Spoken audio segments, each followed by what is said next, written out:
Eh bien bonjour, c'est Cornova pour la chaîne vidéo Game Meeple.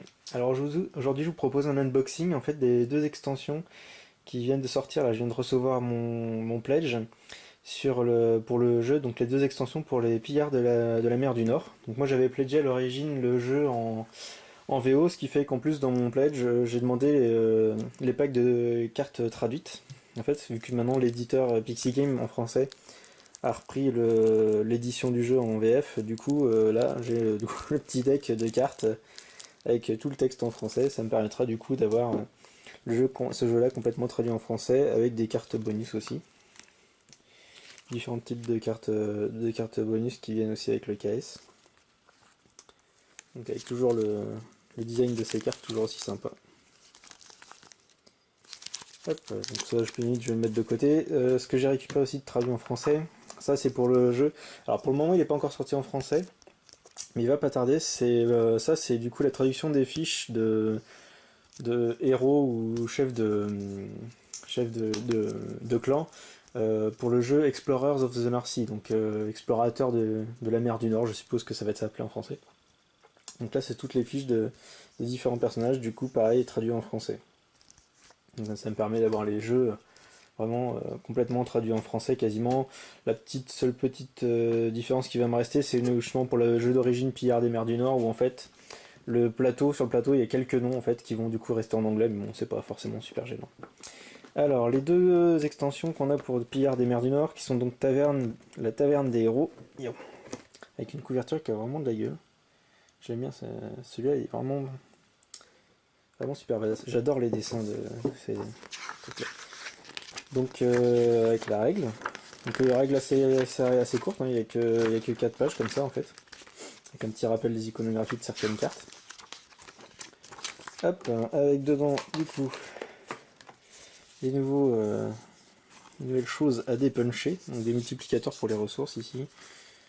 On a ça c'est des, alors pourquoi ils appellent ça des missions, ça je ne sais plus comment ça s'appelle. Différentes choses en fait avec lesquelles on va pouvoir agir. Dans celle-ci, on a également, si j'arrive à les sortir, en gros, on a des plateaux de joueurs pour chaque joueur, ce qu'il n'y avait pas dans le jeu de base. Donc ça va permettre de positionner ici ces 5 membres d'équipage. Ici, toutes les choses qu'on va réunir pour le chef du clan.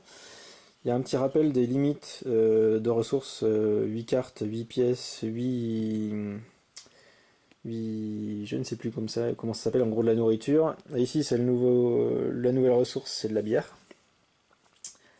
Et là, du coup, on va pouvoir, on a ici aussi des slots pour ces différentes petites missions qui sont ici, en fait, vont pouvoir se mettre ici et progressivement apporter des points de victoire aussi ici en haut.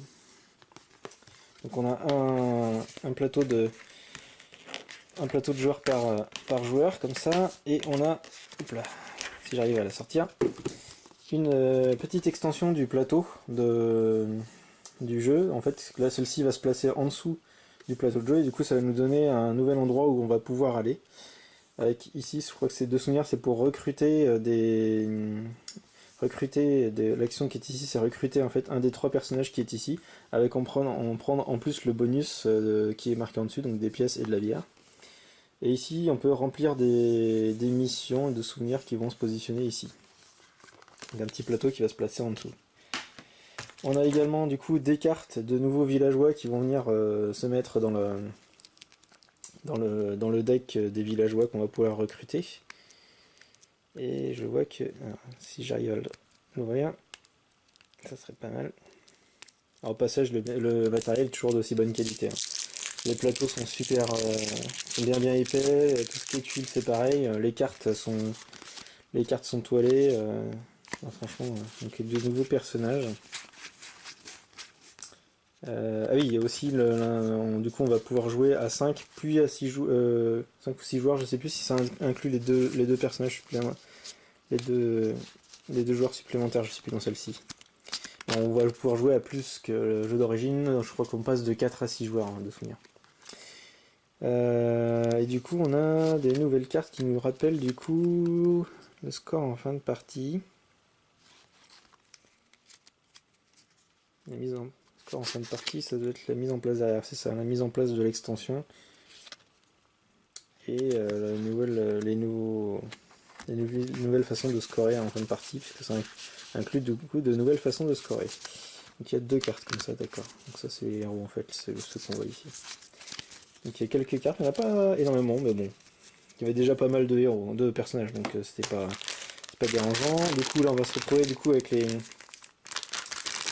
jetons qui représentent du coup la bière. Donc c'est des jetons en bois comme d'habitude, hein, comme pour les autres ressources. Donc bien sympa. Et ici on va se retrouver avec du coup les marqueurs de points de victoire pour le nouveau joueur, un peu d'or supplémentaire et un meeple noir supplémentaire. Donc voilà, donc ça contient cette première extension contient tout ce matériel là. Donc qui va rajouter une nouvelle zone pour poser ses meeples, une nouvelle façon de recruter des personnages, des missions, des plateaux pour les joueurs, ce qui permet d'organiser un peu sa partie du jeu, vraiment des plateaux personnels pour les joueurs. Voilà, et du coup là on va passer à la deuxième qui s'appelle les champs de gloire, pardon, autant pour moi. Et deuxième extension, au passage dans le KS il y avait également une grande boîte qui permettait de mettre le jeu de base plus toutes les extensions. Personnellement je l'ai pas prise parce que je veux essayer de faire en sorte que tout le jeu tienne dans une boîte au format que le jeu avait à l'origine, parce que là du coup en fait sinon ça passait à une boîte taille Aventurier du Rail ou Zombicide, enfin c'est ce format de boîte là. Alors que là pour les jeux du chemin des Payards des Mers du Nord, en fait toute la saga de la mer du Nord, en fait on est sur des boîtes carrées et un peu plus petites. J'aime bien ce schéma, donc je voulais garder un peu ce truc là. Donc là cette deuxième extension, du coup pareil, une petite règle qui tient sur 4 pages comme ça. Alors on a dedans du coup des nouveaux morceaux de plateau de joueurs, puisque ça va prendre en compte la façon dont on va pouvoir affronter, donc dans une nouvelle zone, enfin il y a des nouveaux jetons en fait, on va pouvoir affronter des Jarls, donc qui sont des chefs ennemis. Puis là c'est des jetons multiplicateurs pour les pièces, pour éviter de te retrouver à court de matériel. Donc chaque joueur va se retrouver avec une petite planche comme ça en fait, qui va permettre de savoir si les différents Jarls, on les tue, on les a soudoyés ou on a fui devant eux. Parce que ça va avoir différentes conséquences. Alors on a un deuxième, donc on a un nouveau petit morceau de plateau. Alors du coup il est un peu, voilà, je vais le mettre comme ça.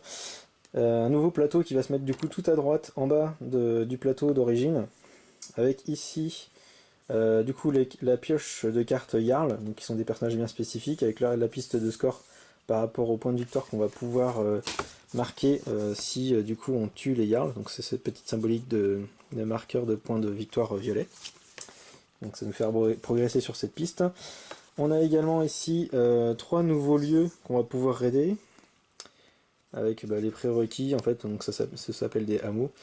Il y a également aussi dans cette extension la possibilité de ce qui est rappelé ici en fait, c'est si on surpasse les points de victoire d'un certain niveau, on va pouvoir également monter sur cette piste violette. Par exemple là le plus haut score de points de combat qu'on va pouvoir faire c'est 12.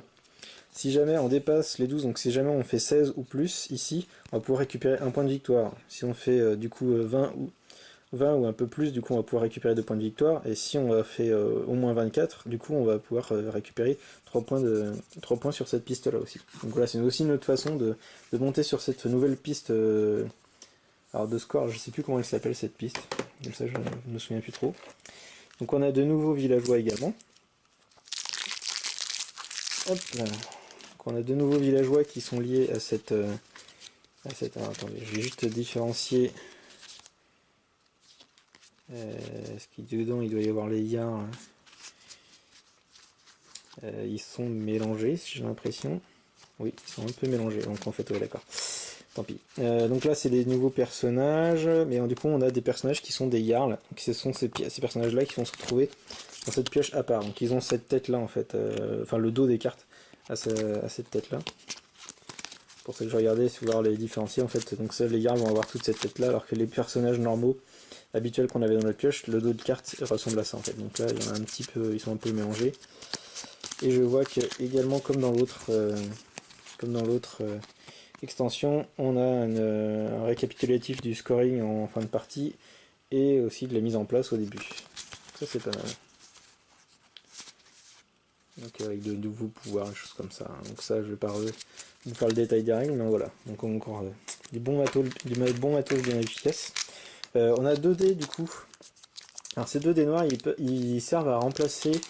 Si on le joue, on n'est pas obligé, c'est une partie un peu facultative. Remplacer les dés normaux. Et en fait, il y a des phases Valkyrie qui vont rajouter de la difficulté. Donc voilà, c'est une opportunité, une petite variante. Et ici, on a du coup,